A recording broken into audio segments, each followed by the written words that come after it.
ଆମ ଦେଶର ସବୁଠୁ ଘଟିଆ ମାନେ ବେକାରିଆ ବାଜେ ସଂସ୍ଥା ହେଉଛି ଟ୍ରେନ୍ ସିଷ୍ଟମ୍। ଆମର ଦେଖୁଥିବେ ମାନେ ବହୁତ ଉଦାହରଣ ଆଗରୁ ଅଛି। ଗୋଟେ ଆକ୍ସିଡେଣ୍ଟ ହେଇଯାଉଛି, ଗୋଡ଼େ କ'ଣ ହେଇଯାଉଛି, ଦେଖୁଥିବେ ଦୁଇଟା ଟ୍ରେନ୍ କାଢ଼ି ଯାଉଛି, ପୁଣି ଦେଖୁଥିବେ ରୋଡ଼ ମଝିରେ ହିଁ ଠିଆ ହେଇଛି।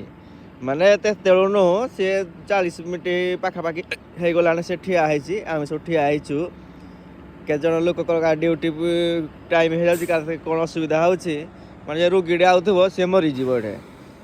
ଦେଖୁଥିବ କାହାର କିଛି ପର୍ବା ନାହିଁ, ସିଏ ତାର ଭିତରେ ବହିନା ସିଏ ତାର ଗୁଲିଗଟ ଚଲେଇଛି। ମାନେ ଆମ ରେଲୱେ ସିଷ୍ଟମ୍ ଏତେ ବାଜେ, କହୁଛି ଆମେ ଜାପାନକୁ ଟକ୍କର ଦେବୁ। ଶଳା ଜାପାନ ଗୋଟେ ସେକେଣ୍ଡରେ ଲେଟ୍ ହେଲେ ଟ୍ରେନ୍ ତାଙ୍କର 20 ଲକ୍ଷ ଫାଇନ୍ ପଡ଼ୁଛି।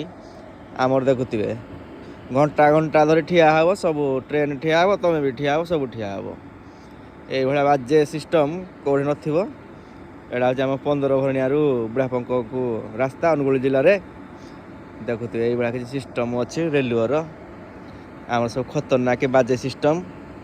এইଭଳିଆ ବାଜେ ସିଷ୍ଟମ୍ ଆପଣଙ୍କୁ କେମିତି ଲାଗୁଛି ଟିକେ କହିବେ ଜଣେଇକି।